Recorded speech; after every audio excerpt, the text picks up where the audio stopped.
César Ricaurte es director de Fundamedios de la Fundación Andina para la Observación y Estudio de Medios. Sigamos revisando, César, bienvenido, muchas gracias por estar con nosotros.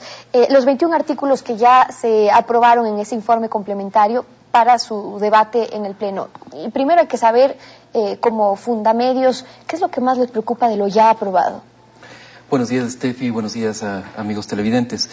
Bueno, hay en el informe complementario que aprobó la Comisión este día miércoles una serie de artículos que podrían ampliar el espectro de regulación y de control de parte del Estado hacia los medios de comunicación, hacia lo que se plantea. E incluso se instaura la censura previa.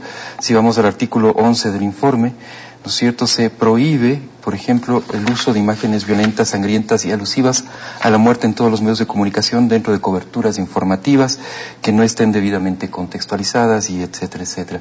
Es decir, se está prohibiendo de hecho cualquier información de Crónica Roja, cualquier información que atañe a la seguridad de los ciudadanos. Se podría interpretar así, es decir, que hay una prohibición cuando estamos hablando, por ejemplo, a imágenes alusivas a la muerte, porque dice imágenes alusivas a la muerte en todos los medios de comunicación.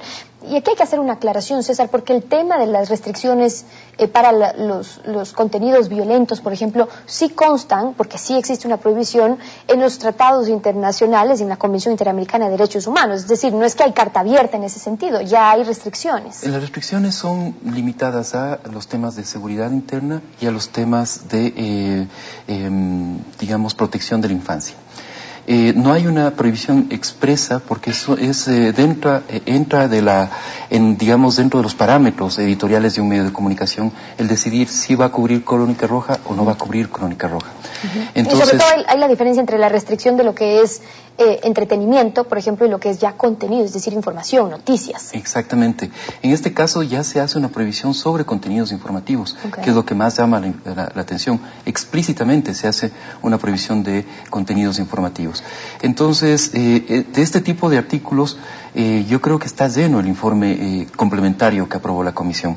El artículo 5, por ejemplo, que califica los contenidos discriminatorios, ¿no es cierto?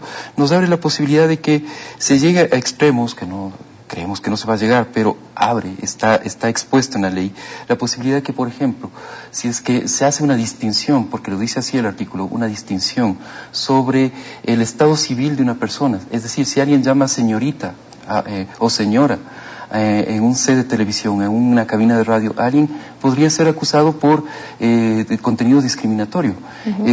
Deja abierta esa puerta. ¿Por qué? Porque el artículo 5 dice, para los que no estén relacionados con él, dice contenido discriminatorio, todo mensaje que se difunda por cualquier medio de comunicación social que denote distinción, exclusión, y ahí dice, por ejemplo, estado civil, idioma, religión, ideología, afiliación política. Pero hay lineamientos, es decir, sí especifican dónde se podría considerar discriminación. Yo discutía con el asambleísta Panchana ayer sobre esto y le decía que quizás deja mucho espacio, por lo que es muy abierto a discrecionalidad. Es decir, que mañana alguien pueda decir si eso está afectando el artículo 5, podemos proceder a una sanción. ¿Cuál es el problema en ese campo? Exactamente, esa amplitud que se le deja a la ley para la interpretación.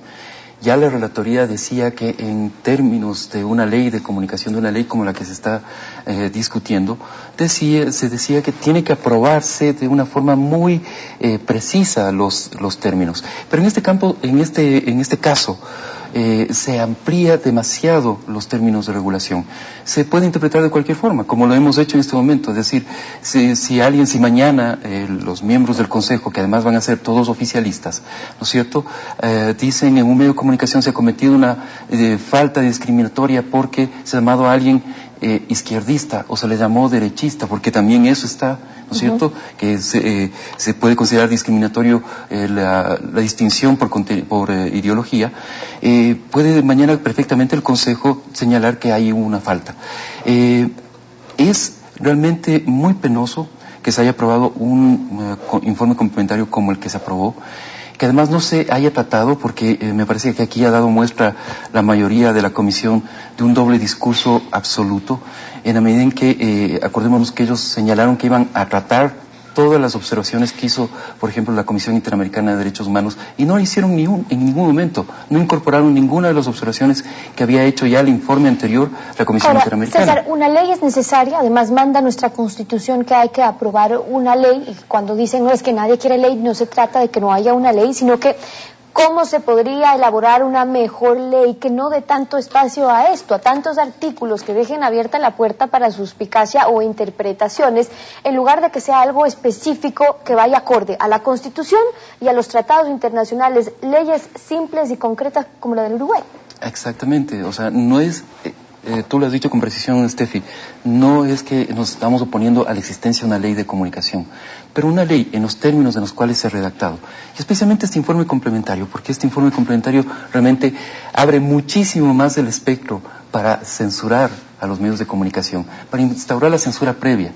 Y aquí también yo quiero observar que puede haber un doble discurso en la medida en que se dice que no se va a aprobar una ley que contenga esas posiciones de censura previa. Pero aquí se está explícitamente señalando criterios de censura previa. Y hay un artículo que lo ha mencionado César Ricaurte como el artículo 11. Ahora, ¿quién va a calificar lo que nosotros acabamos de leer e interpretar como es el artículo 5? Por ejemplo, este Consejo de Regulación, un consejo que es sancionador, porque además tiene la facultad de evaluar una infracción y va a definir, por ejemplo, cuáles van a ser las sanciones y cuáles van a ser las multas. ¿Cuál es el problema de ese consejo? Que es de una mayoría oficialista. Recordemos que están 7 miembros en esta propuesta y 6 de ellos responderían directamente a criterios del oficialismo. ¿Por qué?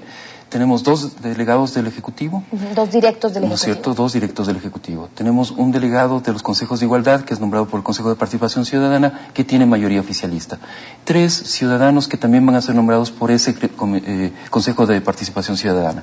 Tenemos 6 de 7. Un delegado de las universidades que, la academia ha tenido una posición, algunos apoyando una ley restrictiva como esta. Recordemos que de los asesores de esta ley, de donde quienes escriben estos contenidos han salido de la academia y otros sectores que han sido más críticos. Entonces tenemos por lo menos 6 delegados de 7. Okay, la bancada oficialista dice el que haya 2 directos del Ejecutivo, porque en términos reales hay 2 delegados del Ejecutivo, no afecta la independencia del Consejo, dice la bancada oficialista. Y además el Ejecutivo tiene que tener presencia en ese Consejo porque, por ejemplo, Rolando Panchana decía en el Consejo de Educación Superior hay presencia del Ejecutivo y en vista de que estamos tratando el tema también de las frecuencias y del espectro radioeléctrico es necesaria la presencia del Ejecutivo. No hay en realidad ninguna disposición en la ley que nos señale que van a tratar las frecuencias de radio y televisión. Que podría justificar la presencia del Ejecutivo. En la mayoría de consejos de este tipo, lo que pasa es que aquí se ha hecho un mix, una mezcla entre un consejo de regulación de radio y televisión que generalmente existe en otras partes del mundo donde hay una presencia del Ejecutivo y un consejo que es un consejo más bien de vigilancia ciudadana de los medios de comunicación, que es un consejo de prensa, ¿no es cierto? Consejo de autorregulación. Aquí se ha hecho un mix, una mezcla muy curiosa, se le ha tratado de dar una amplitud enorme, una vez más, de funciones, y finalmente se tiene un consejo en el cual tenemos una gran injerencia del Ejecutivo, una gran injerencia de la política, una gran injerencia del oficialismo. Okay. Y eso por el lado de la integración, por quién va a estar integrado, pero las facultades también pueden terminar siendo, es decir, si se pueden limitar y puede ser discrecional este consejo, ¿cuáles son los riesgos reales ya en la práctica para el periodismo? Porque ponerlo en papel es muy fácil y otra cosa es hacer este trabajo cumpliendo ciertos artículos que están poniendo dentro de este proyecto de ley de comunicación. ¿Cuáles son los riesgos, César? Bueno, que es un consejo que sanciona por en base a regulaciones de artículos que son absolutamente abiertos, que pueden ser interpretados de cualquier forma. Entonces puede ser una espada de Damocles sobre los periodistas, sobre los medios de comunicación y motivar la autocensura. Sencillamente yo me abstengo, ante la duda de que me vayan a sancionar, me abstengo de informar, por ejemplo, de temas de seguridad. Yo creo que cualquier canal de televisión, cualquier medio de comunicación va a decir, bueno, quizás me vayan a sancionar si es que mañana me refiero a la muerte de, por ejemplo, un actor en su casa, porque me están prohibiendo aquí. Quiero cerrar con esto, César, porque a veces se intenta confundir desde el lado de que la prensa o cierta prensa no quiere que haya sanciones o límites para el ejercicio de este oficio y del periodismo. Y hay que destacar que los límites existen y que el ámbito, incluso dentro de las sanciones en el ámbito judicial están, en la Constitución están y los límites en los tratados internacionales están. Fundamedios como tal no está pidiendo que no se pueda sancionar a un periodista, más bien que asuma esa responsabilidad ulterior, sino que hay caminos para eso. Absolutamente. Hay caminos, hay responsabilidad ulterior, hay leyes, ¿no es cierto?, que se deben cumplir. Un periodista no es alguien que va violando leyes por ahí. Tiene que ser sancionado si es que eso sucede. Sin embargo, nos oponemos firmemente a la censura previa, nos oponemos firmemente al control de contenidos de parte del Estado, porque eso puede motivar mayores niveles de censura, mayores niveles de que una sociedad no conozca lo que está sucediendo. Y los ciudadanos tenemos derecho a saber, tenemos derecho a informarnos, lo dice la Constitución, artículo 18. No es solamente el derecho de informar, es el derecho de los ciudadanos de informarse. Eso es lo que defendemos. Y esa es la posición de César Ricaurte, director de Fundamedios, acompañándonos esta mañana en Contacto Directo. Muchas gracias, César, por haber estado con nosotros.